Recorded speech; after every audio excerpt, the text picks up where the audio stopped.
Le mystère du paradis et de l'enfer, partie 1. Shalom, shalom, je m'appelle Emmanuel Senayon, j'ai 18 ans et je viens du Nigeria. Je viens vous partager un message que le Seigneur m'a donné sur le mystère du paradis et de l'enfer. Ce témoignage sera divisé en 4 parties. Ceci est la première partie que j'ai divisée en 20 sous-parties. 1. Ma rencontre avec Jésus. En novembre 2012, je suis tombée gravement malade et mes parents m'ont emmenée à l'hôpital. Le médecin indique que mon taux d'hémoglobine était très bas et que j'avais la tuberculose. Apprendre cette nouvelle fut très difficile pour mes parents car ils n'avaient pas les moyens de me payer les traitements. Alors ils m'ont ramenée à la maison. Tandis que j'étais dans mon lit en train de me reposer, j'ai commencé à me sentir bizarre et mon corps entier devint faible. Je me retrouvais en dehors de mon corps, dans une pièce d'un blanc pur. Jésus m'apparut. Son visage était beau et lumineux, mais je m'aperçus qu'il n'était pas content. Il me prit par la main et me fit sortir de la pièce pour me présenter au devant d'un grand trône. Je vis Dieu sur le trône, mais je ne pouvais pas voir son visage. Son corps était semblable à un feu brûlant, rempli de puissance et de gloire. Je vis des groupes d'anges vêtus de blanc devant le trône, et ils rayonnaient de gloire. Ces anges tenaient un livre à la main. Je vis d'innombrables personnes devant le trône, et elles défilaient chacune leur tour pour recevoir leur jugement, et chaque fois qu'une personne se présentait devant le trône, les anges ouvraient le livre qu'ils avaient en main, et Dieu jugeait la personne. Beaucoup de personnes se présentèrent pour au final entendre Dieu leur dire « Retire-toi de moi ». Dieu les jugeait dans une grande colère et sa voix résonnait comme un grand tonnerre. Quand Dieu disait « Retire-toi de moi », une énorme tempête emportait la personne. Toutes les personnes qui défilaient devant le trône avaient peur de se tenir devant Dieu. Les anges n'appelaient jamais les gens par leur nom. Chaque personne savait quand c'était son tour de recevoir le jugement. Ceux qui marchaient dans l'iniquité étaient emportés par la tempête vers le lieu de châtiment éternel. Aussi longtemps que vous serez en vie, vous aurez toujours l'occasion pour vous repentir de vos péchés et abandonner vos mauvaises actions. La colère de Dieu est comme un feu brûlant et ce monde est une vallée de choix. Choisissez Christ, soumettez votre vie à Jésus-Christ et échappez à la colère de Dieu. Peu importe les péchés que vous avez commis, Jésus les pardonnera tous. 2. Jésus m'emmène en enfer. Ensuite, Jésus m'éloigna de ce lieu et m'emmena voir l'enfer. Sur notre route vers l'enfer, nous passâmes au travers d'un tunnel. Lorsque nous fûmes sortis du tunnel, nous nous retrouvâmes immédiatement dans un endroit très sombre. C'était un lieu rempli de ténèbres avec des bruits de pleurs et d'horreur. Je demandai « Où sommes-nous, Seigneur ?» Et il répondit « C'est le royaume de Satan, le feu de la géhenne. » L'enfer est un lieu effrayant rempli d'épaisses ténèbres. Je vis de nombreux démons, ils étaient immenses et laids. Ces démons œuvraient durement, vite et sans relâche. Le Seigneur me dit « Ils sont en train de comploter pour amener les hommes dans cet endroit. » Le feu de l'enfer est semblable à une étendue d'eau de mer et chaque personne a sa section au sein de divers départements. Beaucoup de personnes dans les temps de feu demandent une seconde chance, mais c'est impossible. Le premier département que le Seigneur me montra fut un endroit où figuraient des pasteurs qui avaient perdu le ciel. Sur leur fosse, il y avait comme une espèce d'écriteau. Il indiquait le nom de ce pasteur, le nom de son église et le motif de sa présence en enfer. Chaque pasteur avait un démon qui le tourmentait. Ils imploraient la grâce, mais Jésus pleura et répondit « Quand je vous ai averti, vous avez refusé de m'écouter. Et voilà où vous vous retrouvez maintenant, je ne vous connais pas. » Le Seigneur me dit « L'enfer s'est agrandi et aucun de ceux qui viennent ici ne pourront en revenir. » C'était tellement grand et surprenant. Comme écrit en Hébreux 2, verset 3, « Mes frères, comment échapperons-nous en négligeant un si grand salut ?» 3. Le révérend Ochofa en enfer. Je vis un homme en enfer, les démons le tourmentaient avec leurs armes et leurs instruments de torture. L'homme suppliait Dieu de lui faire grâce, et il pleurait amèrement. Je demandai au Seigneur, qui est cet homme? Le Seigneur me répondit, c'est le révérend Ochofa, le fondateur de l'Église céleste de Christ, l'Église revêtue de blanc. Le Seigneur me révéla le secret de cet homme en ces termes. Il a fait un pacte avec Satan pour séduire les gens avec une doctrine de démons en opérant des guérisons au moyen de bougies, de parfums et de savons. Il leur disait de les utiliser et de prendre un bain avec dans la rivière, les trompant ainsi avec la puissance des ténèbres. Le Seigneur ajouta, il enseignait de fausses doctrines dans le seul but d'être reconnu comme un puissant homme de Dieu. Le Seigneur me dit encore ceci, je l'ai prévenu mais il a refusé de m'écouter. Il dit à l'homme, je ne te connais pas. Jésus pleura abondamment. Cet homme avait renié la croix de Christ juste pour la gloire. Aujourd'hui, il se retrouve en enfer à implorer la grâce, le Seigneur l'ayant renié à cause de l'iniquité trouvée en lui. Je veux que vous compreniez que, peu importe le moyen, ne pratiquez pas ou n'enseignez pas des choses que vous n'êtes pas à même de défendre devant Dieu. Beaucoup de gens finissent en enfer à cause de ces enseignants de fausses doctrines. 4. Judas Iscariote en enfer. Je vis un autre homme en enfer. Les démons l'avaient allongé sur une table semblable à du métal. Ils le torturaient avec plusieurs sortes d'instruments. Je vis une très grande lance dotée d'une pointe en fer que le démon utilisait pour transpercer le ventre de l'homme. Ça transperçait son ventre. L'homme pleura amèrement. Puis tout à coup, un démon apparut avec un grand couteau en métal à la main. Il trancha le milieu de la tête de l'homme après que 10 démons eurent rassemblé nombre d'asticots et de scorpions. Il les fourra à l'intérieur de la tête de l'homme et la recouvra. L'homme pleura encore plus, comme le vent de la mer. Ça m'attrista énormément d'assister à cette scène. Le Seigneur me dit, c'est un de mes disciples, Judas Iscariote. Puis je demandai au démon pour quelle raison il le tourmentait à ce point, et le démon me répondit, s'il n'avait pas livré l'homme de lumière aux gens pour qu'il soit tué, l'œuvre du salut ne serait pas venue à la manifestation. Les démons hurlaient, « Pourquoi l'as-tu livré ?» tout en continuant à le tourmenter. Vous devez faire attention à ce que vous faites. Ne livrez pas Christ. Malheur à l'homme par qui le Fils de l'homme est livré, selon ce qu'il est écrit en Matthieu 26, verset 24. Ceux qui ont appris du Seigneur et ont la compréhension de la parole de Dieu doivent permettre à la parole de Christ d'habiter parmi eux. Voir Colossiens 3, versets 16 à 17. À celui qui bat en retraite, le Seigneur déclare en Hébreux 10, verset 38, « Mon âme ne prendra pas plaisir en lui. » Si vous êtes un serviteur de Dieu, examinez-vous. Éloignez de votre vie tout ce qui est chancelant. L'enfer est horriblement réel. 5. Le roi Ahab et Jézabel en enfer. Le Seigneur me montra un homme assis et enchaîné à une chaise en fer. La chaise était brûlante et rougeâtre comme du charbon.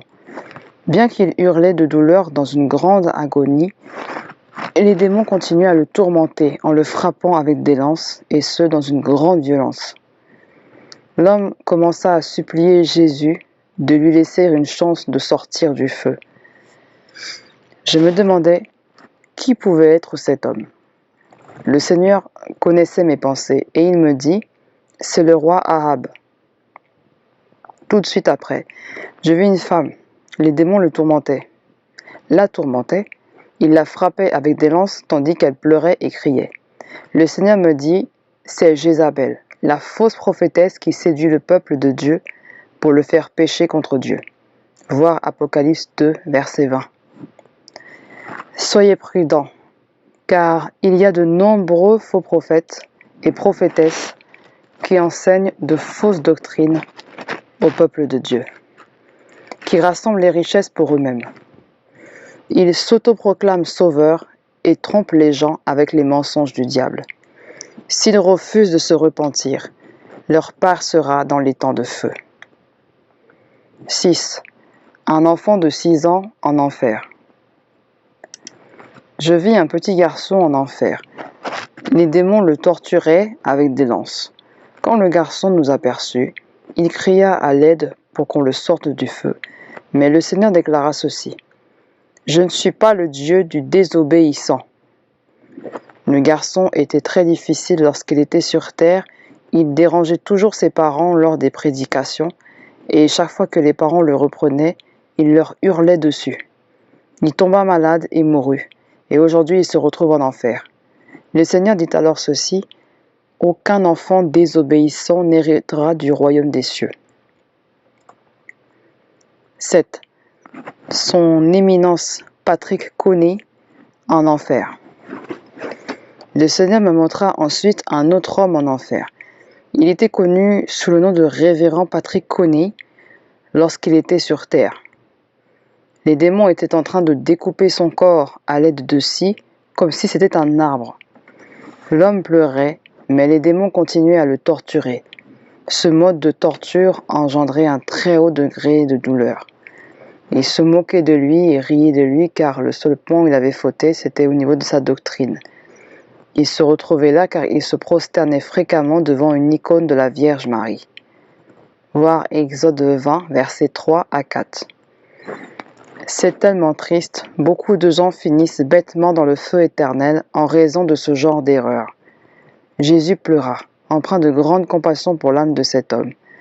J'étais aussi dans une grande tristesse quand le Seigneur me dit: « Si tu es vraiment attristé, tu leur diras ce que tu as vu. » Ouvrez votre cœur et dites non aux mensonges du diable. Sortons de cette doctrine qui poussera le Christ à nous renier. Arrêtez ça, ne vous prosternez plus devant la Vierge Marie. 8. Le département de ceux qui façonnent leur image à la manière de la prostituée. Je vis beaucoup de gens dans ce département. Le Seigneur me montra des images d'eux lorsqu'ils étaient sur terre. Ils étaient tous beaux et séduisants sur terre, mais aujourd'hui ils sont très laids en enfer. Les démons les tourmentent et usent de lances pour frapper et piquer leurs parties intimes. Ils pleurent et cherchent la mort, mais la mort ne peut être trouvée, selon ce qu'il est écrit en Apocalypse 9, verset 6. Oh, Jésus pleurait. Les gens suppliaient le Seigneur de les enlever de là. Ils juraient sur leur vie de faire sa volonté s'ils pouvaient sortir du feu. Mais le Seigneur ne plaisante jamais avec la parole qui est sortie de sa bouche. La parole de Dieu déclare que quiconque pratique l'immoralité ne peut hériter du royaume de Dieu. 9. Le département de ceux qui ont entendu parler de Christ mais ont refusé de se repentir. Il y a beaucoup de personnes en enfer qui ont entendu parler de l'œuvre du salut mais ont refusé de se repentir de leurs péchés. Elles pensent qu'elles peuvent entrer au paradis avec les œuvres de la chair, mais au lieu de cela, elles finissent dans le feu de l'enfer qui brûle pour l'éternité. Elles pleuraient, mais le Seigneur dit: « Ils ont eu maintes fois l'occasion, alors qu'ils étaient sur terre, de se repentir de leurs fautes. Mais ils disaient: « Demain » et procrastinaient. Certains disaient même: « Il n'y a pas d'enfer ». D'autres frappaient sur les serviteurs que je leur avais envoyés. Et maintenant, ils sont en enfer à supplier qu'on leur accorde une seconde chance. Je ne vous connais pas. » Le Seigneur ajouta ceci: « Je leur ai montré le chemin pour échapper à l'enfer, mais ils m'ont haï moi et mon chemin, et ont choisi de vivre dans les plaisirs de ce monde. Je leur ai même proposé de leur faire grâce quand ils étaient sur le point de mourir, mais ils étaient distraits. » Le Seigneur dit encore: « Ils me haïssaient et adoraient la mort, non seulement leur mort terrestre, mais également la mort éternelle dans le lieu de châtiment éternel en enfer. »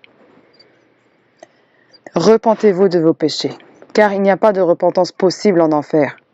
Ceux qui refusent de se repentir de leur vivant seront jetés dans le lieu de châtiment éternel. 10. Le département des chrétiens qui ont rechuté. Un grand tourment était réservé à ceux qui se détournaient du Seigneur. Les démons coupaient leur langue, découpaient leur corps et les frappaient avec des armes tranchantes. Ils pleuraient amèrement. Ils commençaient à se plaindre, clamant: « Oh, pourquoi y suis-je retourné? Il m'a averti, mais je n'ai pas écouté. Et les démons leur disaient, « Taisez-vous. Il vous a donné l'occasion de vous repentir, mais ça n'a servi à rien. Vous ne sortirez jamais d'ici. Nous vous tourmenterons jusqu'à ce que le jugement soit rendu. » Et ils continuaient à les tourmenter. Le démon leur disait, « Vous m'appartenez pour toujours. S'il vous plaît, ne retournez pas dans le monde, vous tous qui êtes chrétiens, car c'est très dangereux de se détourner du Seigneur. » Je vous invite à lire à ce propos Ézéchiel 18, verset 24 et 2 Pierre 2, versets 20 à 22. 11. Ma propre fosse en enfer. Puis le Seigneur me montra ma propre fosse en enfer. J'étais très attristé, mais le Seigneur me dit, « Chaque homme sur terre a sa propre fosse en enfer, et la mission du diable est de vous amener dedans. Vous devez vous assurer que vous ne vous dirigez pas dans cette fosse, car il y fait très chaud, il y a une chaleur brûlante, et le feu est comme de l'acide. » Et nous quittâmes cet endroit. 12. Le trône du diable. Ensuite, le Seigneur m'emmena devant le trône du diable. Je vis un énorme et gigantesque démon sur ce trône. Il était très hideux et posa immédiatement ses yeux sur moi. Il m'appela par mon nom. « Sénaïon, tu es venu ici pour connaître nos secrets. Je ne te permettrai pas de partager un seul d'entre eux. Je te jure que je te tuerai. » Mais le Seigneur me dit, « Ne crains pas, je suis ta vie. » Puis peu de temps après, nous devînmes invisibles aux yeux du diable. Et le Seigneur me dit que toutes choses ne sont pas visibles devant le diable. Il ne sait pas tout, mais toutes choses sont visibles devant Dieu. Au début, je n'y croyais pas, car nous savons tous que le diable est puissant. Le Seigneur entendit mes pensées et m'amena à l'arrière du trône. Je remarquai que le diable ne s'était pas aperçu de notre présence. Puis le Seigneur me dit, « Crie mon nom. » Alors je dis calmement, « Jésus !» Et une grande puissance ébranla l'enfer et le diable tomba de son trône. Ensuite, le diable revint et nous redevînmes visibles. Puis le diable hurla mon nom, « Sénaïon !» Et le Seigneur me dit, « Utilise la puissance de mon nom. » Alors je dis ceci, « J'ordonne au diable de mourir pendant 3 minutes au nom de Jésus. » La puissance du nom de Jésus cloua son esprit sur une espèce de mur et son corps hideux tomba. Et après 3 minutes, le Seigneur libéra son esprit et le diable revint dans ce corps hideux. Dès qu'il se leva, il cria dans une grande fureur et avec colère. Puis je vis de nombreux démons s'approcher. Ils se précipitèrent et tous se rassemblèrent tenant des flèches à la main. Ils vinrent tous d'un coup contre nous, puis les cieux s'ouvrirent et je vis une flèche d'un blanc pur. Il a suffi que cette seule flèche tombât et détruise toutes les flèches des démons. Je vous le dis, il y a de la puissance dans le nom de Jésus-Christ. En son nom, tout genou fléchit. Voir Philippiens 2, versets 9 à 11. Il y a de la puissance dans le nom de Jésus. Dites son nom avec foi et les démons vous fuiront. Mais lorsque vous prononcez le nom de Jésus sans être repenti, cela est dangereux. 13. Les anges déchus en esclavage. Le Seigneur m'emmena dans un grand couloir de l'enfer. Je vis tous les démons enchaînés sur des sièges. Le Seigneur me raconta que c'étaient des anges déchus. Alors je demandai pour quelle raison ils étaient enchaînés. Le Seigneur me répondit alors, « Ils sont très puissants, et s'ils étaient relâchés, ils auraient emmené plus d'âmes en enfer. Ils sont très puissants. » Puis le Seigneur me dit encore ceci, « Ils seront relâchés après l'enlèvement pour tourmenter la terre et persécuter le peuple de Dieu à cause de la marque de la bête. » Un d'entre eux m'appela par mon nom et dit ceci, « Sénaïon, le Seigneur t'a montré un bon témoignage, mais si je te rencontre sur terre, je te tuerai. » Puis nous quittâmes ce lieu, et en chemin, je m'aperçus que quelque chose était accroché à mon vêtement. Quand je regardai derrière moi, je vis que c'était un démon, et il venait d'en dessous. à cause de la lumière de Christ. Il ne pouvait pas venir à côté de moi. Puis le Seigneur me dit, c'est le grand prêtre du diable, Belzébuth. Le démon me dit, nous ne t'autoriserons pas à partager le témoignage et tu ne révéleras pas notre secret, nous te tuerons. Puis le Seigneur me dit, prends autorité sur lui. Alors je lui commandai au nom de Jésus de tomber. Aussitôt, un grand vent s'abattit sur lui et il retourna à sa place. Le Seigneur me montra aussi l'esprit d'entêtement et comment il envoyait des flèches démoniaques. Mais le Seigneur en renvoya encore plus et l'esprit s'enfuya. Aussi longtemps que le Seigneur me tenait la main, sa présence éloignait ma crainte et je n'étais pas attristé par ce que je voyais. 14. Ma tante. Je vis plus loin une dame en enfer, les démons la tourmentaient. Elle pleurait en me regardant et je demandais au Seigneur, qui est-ce ? Le Seigneur me dit, c'est Ruth, ta tante. Elle était morte il y a plusieurs années. Quelle grande tristesse, elle était là car elle ne connaissait pas le Seigneur. Je n'étais pas content et je pensais, et si moi non plus je n'arrivais pas à aller au paradis ? Le Seigneur connaissait mes pensées et me dit, je suis ta vie. Je voulais qu'il me promette que je ne finirais pas en enfer et il me dit, si tu connais mon nom. Il me dit toujours, ne crains pas, car je suis ta vie. 15. L'Église. L'Église a besoin de se réveiller et de revêtir l'armure de Dieu. Je vis un groupe de démons, ils se rassemblèrent, puis je vis un très grand livre devant eux. Ils commencèrent à l'ouvrir et s'arrêtèrent directement sur une page et dirent « Oui, il faut faire face à l'Église. » Puis ils refermèrent le livre.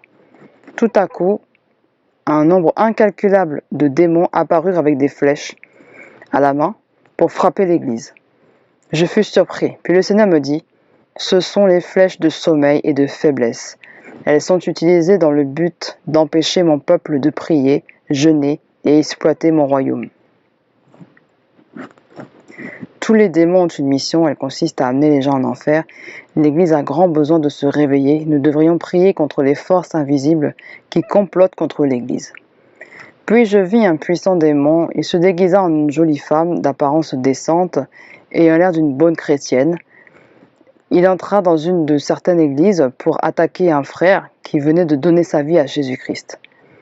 Il entra juste dans le but de séduire ce frère et lui faire perdre le salut.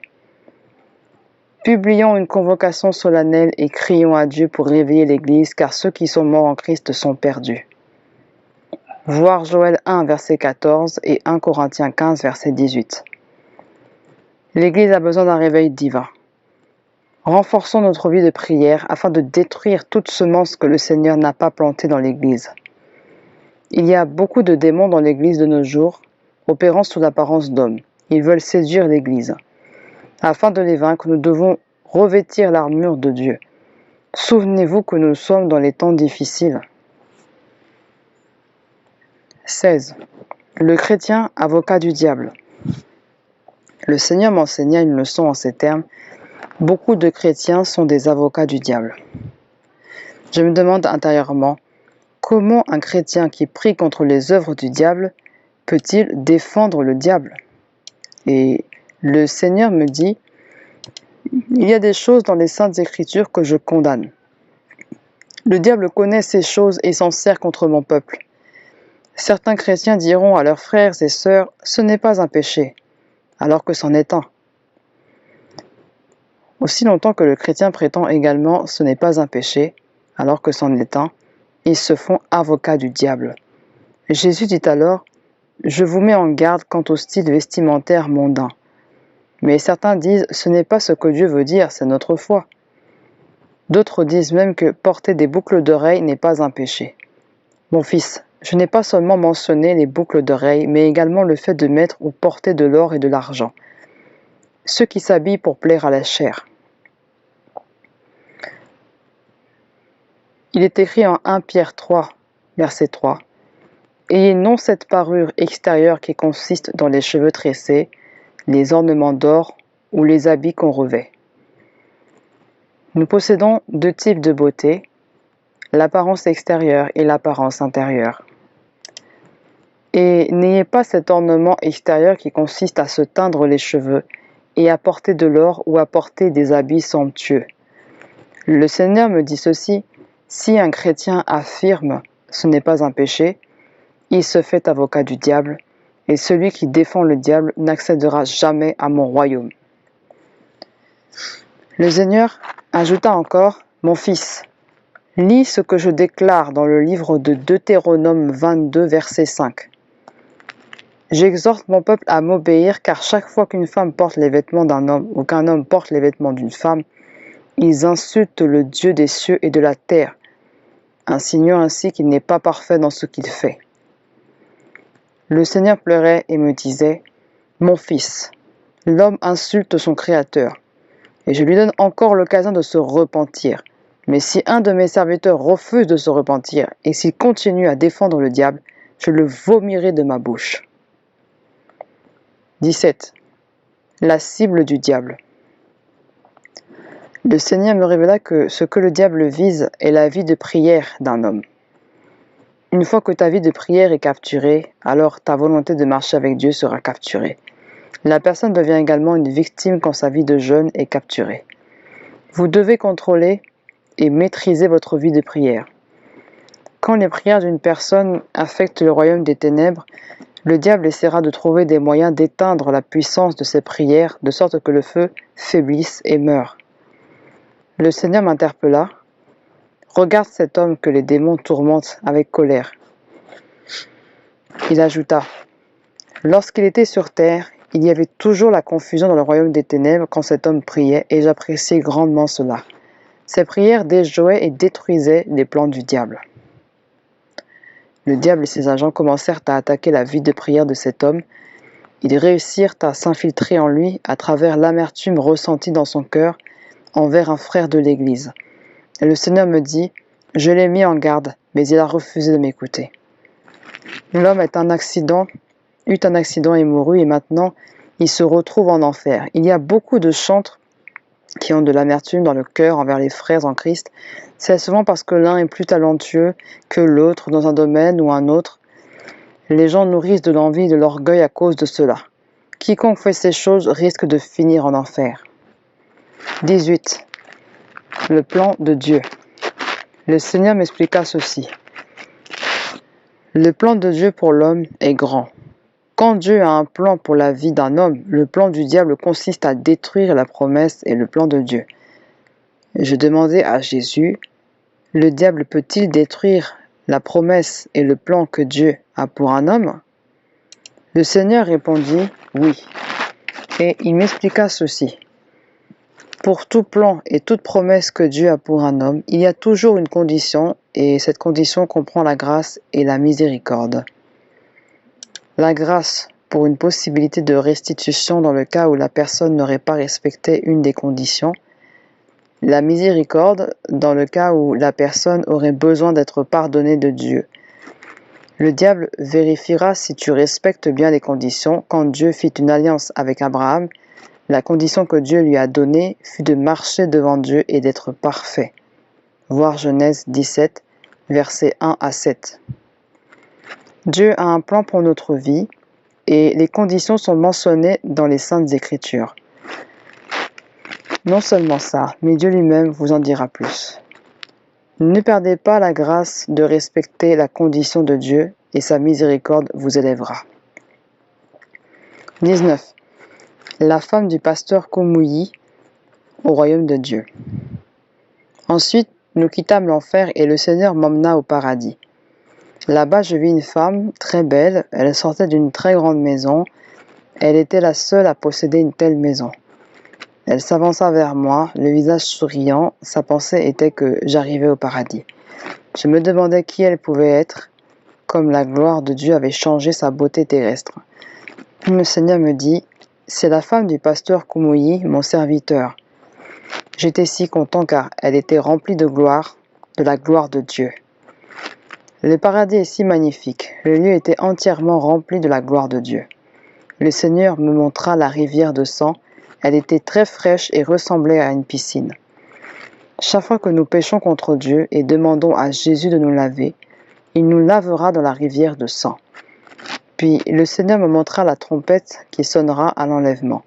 Il me dit, ma venue est très proche. La trompette brillait de 1000 feux et était fabriquée dans un or magnifique. Il me montra également les préparatifs pour l'enlèvement. Le Seigneur m'emmena ensuite dans un très grand couloir et je vis plusieurs saints vêtus d'un blanc pur. Ils chantaient, louaient Dieu, criaient au Seigneur. La gloire de Dieu était au milieu d'eux. Le paradis est somptueux, ça rayonnait de partout, car toute la lumière là-bas reflétait la gloire de Dieu. 20. La très grande maison d'une femme au paradis. Le Seigneur me montra une très belle et grande maison au paradis. Je me demandais à qui pouvait appartenir cette maison. Le Seigneur me répondit, elle appartient à une femme, son nom est Margaret. Elle gagne beaucoup d'âmes pour mon royaume. Les âmes qu'elle gagne sont innombrables pour les hommes. Mais Dieu seulement peut les compter. Par ses œuvres, elle a bâti sa maison dans les cieux. Elle m'abandonna sa vie. Les choses du monde ne valaient rien pour elle. Maintenant, elle se retrouve dans mon royaume glorieux. Un chrétien qui refuse de gagner des âmes pour mon royaume ne pourra jamais entrer dans ma gloire. 21. Le chemin de l'enfer. Le Seigneur me montra le chemin de l'enfer. Il y a beaucoup de gens sur ce chemin. Certains ressemblaient à des chrétiens, mais ils se dirigeaient sur le chemin qui mène en enfer. Certains se tenaient la main. Un mari tenait la main de sa femme. Une femme tenait la main de son mari. Les parents tenaient les mains de leurs enfants. Et d'autres y allaient tout seuls. Il y avait un très grand fardeau sur le dos de chaque personne. Plus Jésus les regardait, plus il pleurait à chaudes larmes. Puis j'assistais à une scène qui me déconcerta. Je vis des groupes de personnes, c'étaient des femmes, et elles faisaient de leur mieux pour franchir le passage qui mène au paradis. Mais une puissance les repoussait en arrière. Puis le Seigneur me dit, « Les impurs ne franchiront pas ce passage. » Voir Ésaïe 35, versets 8 à 9. Je demandai alors, « Qu'est-ce qu'il y a d'impur en elles ?» Et le Seigneur me répondit, « Leur style vestimentaire. Elles portent des boucles d'oreilles, des tissages, des accessoires, des chaînes, des bijoux. Elles portent des vêtements d'hommes. Elles tentent de s'embellir et elles veulent franchir le passage qui mène jusqu'à moi. Ce n'est pas possible.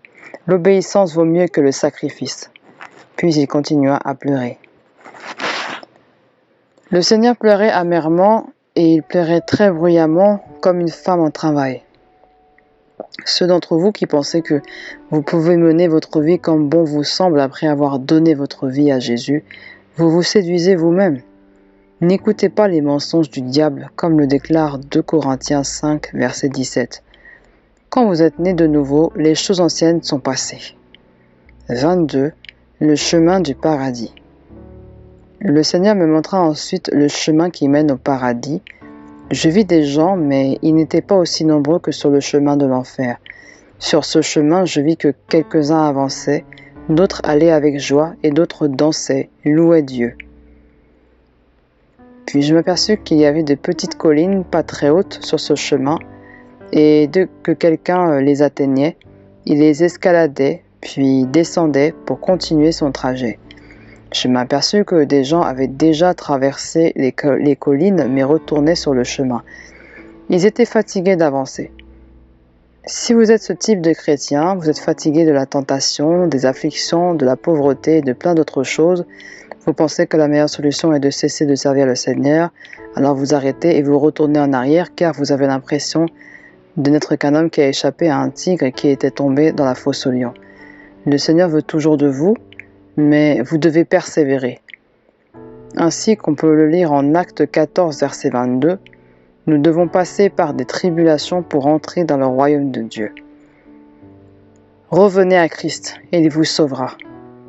Souvenez-vous du tourment des chrétiens rétrogrades en enfer. Voir Jérémie 3, versets 21 à 22. Puis je vis des chrétiens qui faisaient du surplace. Ils ne bougeaient pas. Ils se tenaient là, au même endroit. Si vous êtes chrétien et que vous vous demandez si vous devez continuer ou non à servir le Seigneur, vous devez chasser ces mauvaises pensées et avancer. La meilleure option est de continuer à bouger. Alors priez pour avoir la force d'avancer. Puis je vis que certains peinaient à avancer. Ils souhaitaient poursuivre ce chemin, mais ils étaient fatigués. Si vous êtes le type de chrétiens qui craignent leurs parents plus que les choses de Dieu, vous devez arrêter ça. C'est très dangereux et certains d'entre vous pensez que vos parents vous persécutent, vous font pécher contre Dieu. Vous devez prier et dire non à toute décision qui est contraire à la volonté de Dieu. Le Seigneur dit « Ne crains pas ».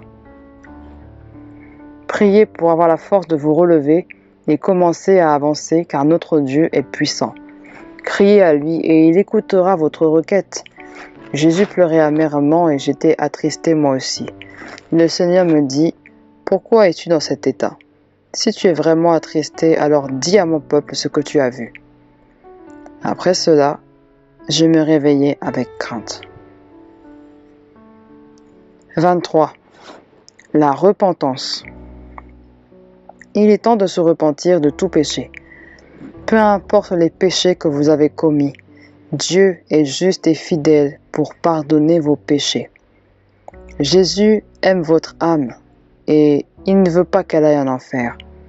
Dieu a envoyé son Fils unique, Jésus-Christ, mourir pour vos péchés.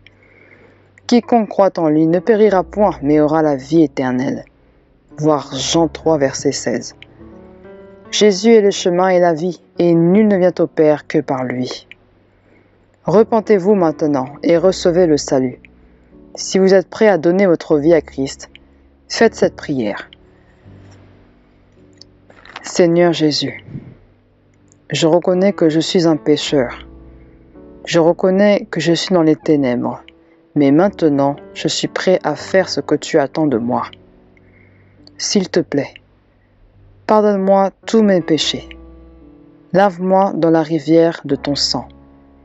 Guéris-moi, fortifie-moi, donne-moi le pouvoir d'agir, donne-moi le pouvoir sur la chair et viens régner dans mon cœur. Écris mon nom dans le livre de vie et qu'il y ait de la joie dans les cieux à cause du salut de mon âme. Au nom de Jésus j'ai prié. Amen.